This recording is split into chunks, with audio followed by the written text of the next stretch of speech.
네, 2024년 5월 둘째 주 뉴스 시작하겠습니다. 지난 연말정산 때 깜빡 잊고 받지 못했거나 실수로 과다 적용한 공제 감면이 있다면 이달 종합소득세 신고 때 수정할 수 있습니다. 국세청에 따르면 지난 연말정산 때 지출 증빙을 제대로 갖추지 못해 공제 감면을 받지 못한 근로소득자는 이달 종합소득세 신고에 반영할 수 있습니다. 소득 100만원을 초과한 가족을 인적 공제 대상자로 적용하는 등 공제 감면을 과다하게 받은 경우도 이번에 수정하면 가산세를 피할 수 있습니다. 최저 1%대 금리로 주택 구입 자금과 전세 자금을 빌려주는 신생아 특례대출 신청이 출시 이후 석 달 동안 5조 원 넘게 들어온 것으로 집계됐습니다.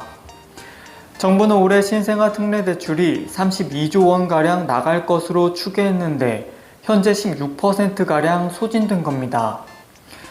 정부는 올해 3분기 중 신생아 특례대출의 재원인 주택도시기금의 기금 운용 계획을 변경해 특례대출을 받을 수 있는 부부 합산 소득 기준을 현재 1억 3천만 원에서 2억 원으로 높일 계획입니다.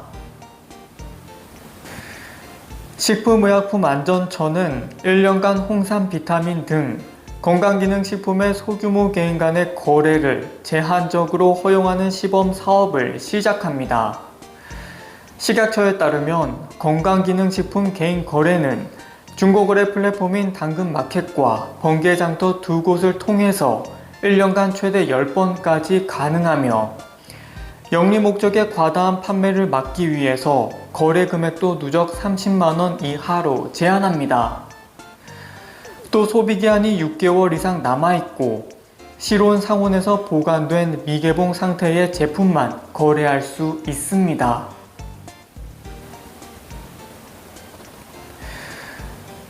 실외 금연구역에서 흡연했다가 대법원까지 간 끝에 과태료를 부과받은 흡연자가 법이 잘못됐다며 헌법 소원을 제기했으나 헌법재판소에서도 받아들여지지 않았습니다.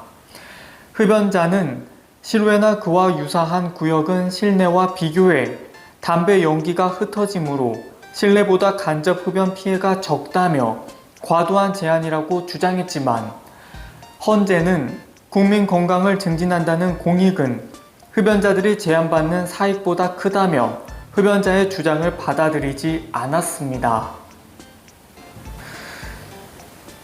1형 당뇨를 앓고 있는 10살 유라는 경찰이 꾸밉니다. 유라의 아빠는 유라가 혈당 100에서 60까지 떨어지면 허겁지겁 유라 입에 젤리를 먹여주곤 하는데요. 불편하다고 지레 포기하지 않도록 아빠는 유라를 끊임없이 도전하는 사람으로 키울 생각입니다. 몸속에서 인슐린을 만들어내지 못하는 질병인 1형 당뇨는 평생 동안 매일 수차례씩 스스로 인슐린을 주사해야 합니다. 특히 소아나 청소년 환자가 14,000명이 넘는데요. 의료기구나 약에 드는 비용이 만만치가 않아 정부의 지원과 제도 정비가 시급합니다. 서울회생법원이 개인 파산 사건뿐 아니라 개인 회생 사건에도 소송구조 지원을 확대합니다. 서울회생법원은 개인 회생 사건의 소송구조 제도 활성화를 위해 지정변호사 5명을 다시 위촉하고 신규 지원 변호사 5명을 추가로 위촉했습니다. 소송구조 제도는 기초생활수급자와 장애인, 국가유공자, 한부모 가족 등 취약계층을 대상으로 변호사 비용과 송달료 등을 지원해주는 제도입니다.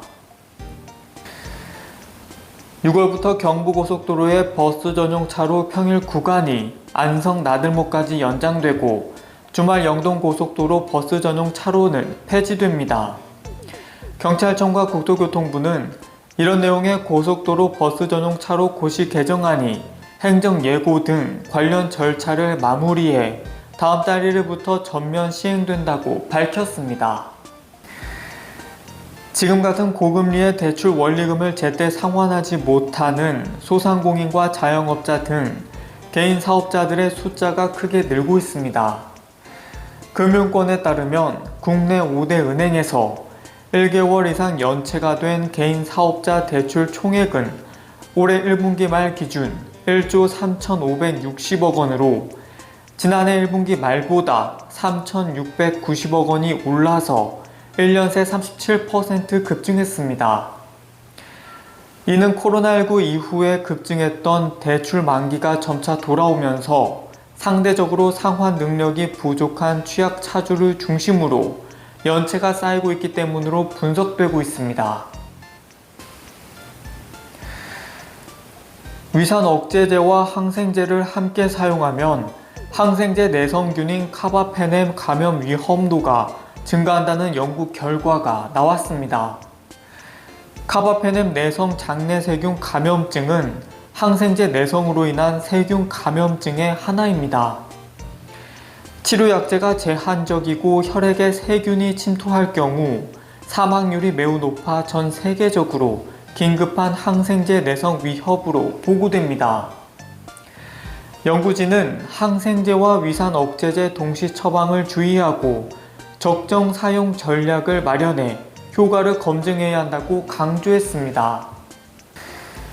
경남도 교육청은 한국나노마이스터 고등학교가 반도체 제조공정 실습동 교육 시작 3년 만에 괄목할 만한 성과를 냈다고 밝혔습니다.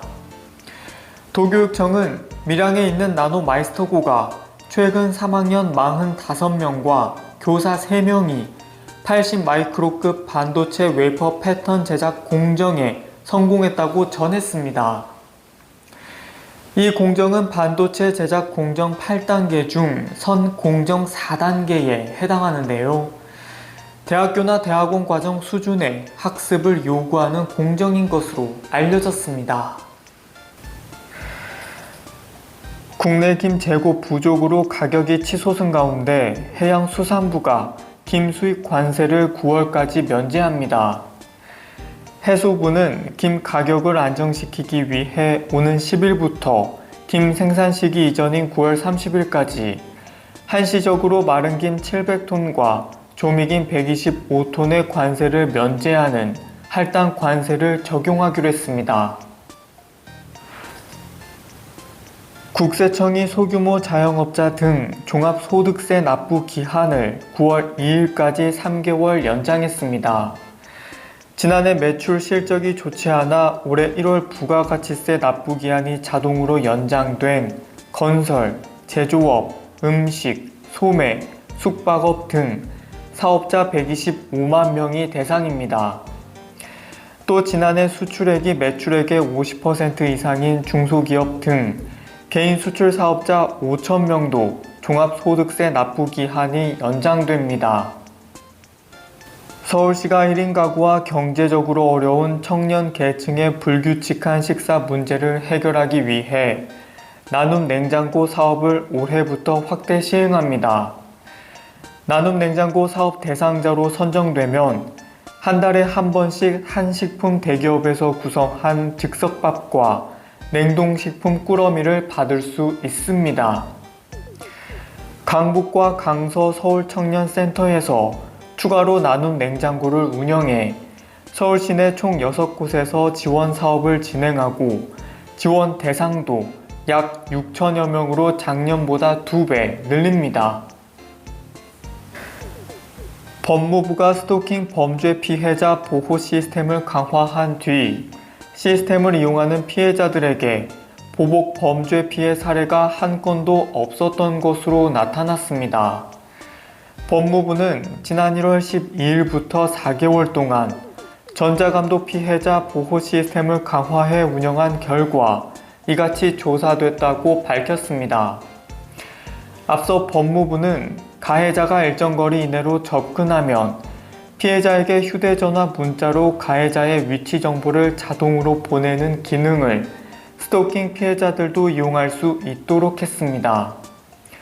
법무부는 피해자가 별도 장치 없이 자신의 휴대전화만으로도 보호 시스템을 이용할 수 있도록 하는 모바일 애플리케이션을 올해 안에 개발해 보급한다는 계획입니다. 경북 경주의 대표적 관광지인 황리단길 인근에 대형 환승 주차장이 들어섭니다. 경주시는 올해 10월부터 내년 12월까지 235억 원을 들여 사정동 일대에 894대 규모의 주차장을 만든다고 밝혔습니다. 이 주차장이 완공되면 첨성대를 비롯해 동부 사적지와 황리단길 일대 만성적인 주차난이 상당 부분 해소될 것으로 봅니다. 오늘 맑은 하늘에 햇살이 가득했는데요. 동쪽 지역은 30도 가까이 올라 초여름 같기도 했습니다. 하지만 주말인 내일은 하늘빛이 달라지겠습니다. 내일 오전 경기 북부를 시작으로 차츰 전국에 비바람이 불겠고 남해안과 제주를 중심으로 또 많은 비가 예상되고 있습니다. 특히 밤사이에 강하게 내릴 것으로 보이는데요. 취약한 시간대인 만큼 조심하셔야겠습니다. 내일 전국에 비가 내리는 가운데 남해안과 제주로는 벼락과 돌풍이 동반될 수도 있겠습니다. 내일 아침 기온은 서울이 14도, 광주 15도에서 시작하고 한낮 기온은 서울이 23도, 대구 24도, 광주 25도가 예상됩니다. 비는 모레 오전이면 그치겠습니다. 날씨였습니다. 정부가 농수산물 7개 항목에 대한 할당 관세를 신규 적용하기로 했습니다. 대상은 배추와 포도, 코코아 두, 양배추, 당근, 마른 김, 조미김으로 모두 최근 가격이 폭등한 항목들입니다. 할당 관세는 수입품 중 일정 물량에 대해 한시적으로 관세율을 조정하는 제도로 정부는 가격 안정을 위해 7개 항목에 대한 관세율을 낮추어 부과한다는 방침입니다. 한일 정부가 처음으로 양국 벤처 스타트업 기업을 위한 공동 펀드 조성에 나섭니다. 중소벤처기업부는 일본 도쿄에서 일본 경제산업성과 한일 공동 벤처펀드 출범식을 열고 양국이 오는 8월까지 1억 달러 규모 펀드 결성에 결정했다고 밝혔습니다. 한국에서는 중기부산하 모태펀드가, 일본에서는 경산성산하 정부 투자기관인 산업혁신투자기구와 민간 투자자 등이 공동 펀드에 출자했습니다. 아무것도 들을 수 없는 선천적 청각장애를 가지고 태어난 생후 18개월 아기가 세계 최초로 유전자 치료를 통해 청력을 회복했습니다. 영국 옥스퍼드셔에 사는 이 아기는 유전자 결함 때문에 소리를 뇌로 전달하는 신경 자극이 방해받는 청각신경병증이라는 질환을 앓고 있었는데요. 지난해 9월 제기능을 가진 유전자 복사본을 귀에 넣어 결함 세포를 대체하는 임상시험에 참여했습니다. 아기는 수술을 받고 3주 뒤부터 큰 소리에 반응하기 시작했고 점차 청력이 회복돼 지금은 거의 정상 청력을 되찾았다고 합니다.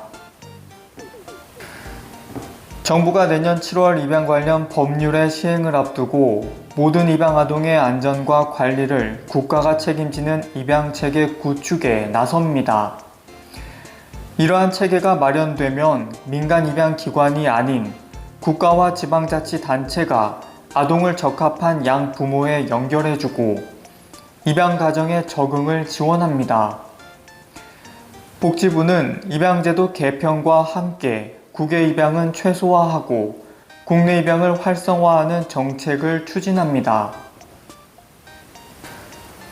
전남 신안 퍼플섬에서 전국 최대 규모의 2천만 송이 프렌치 라벤더 향연이 펼쳐집니다. 신안군에 따르면 퍼플섬 라벤더 축제는 오는 17일에서 26일까지 신안군 박지도에서 열립니다. 개막식 행사에서는 보라옥 콘테스트를 열어 입상자와 참가자에게 신안군 특산물인 천일염을 시상할 계획입니다. 퍼플섬은 2021년 UN 세계관광기구 최우수 관광마을로 선정된 후 연간 40만여 명이 다녀가 대한민국 국민이라면 누구나 한 번쯤 가보거나 들어본 곳으로 알려졌습니다. 네, 2024년 5월 둘째 주 뉴스 마치겠습니다. 그럼 저는 다음 주에 뵙겠습니다.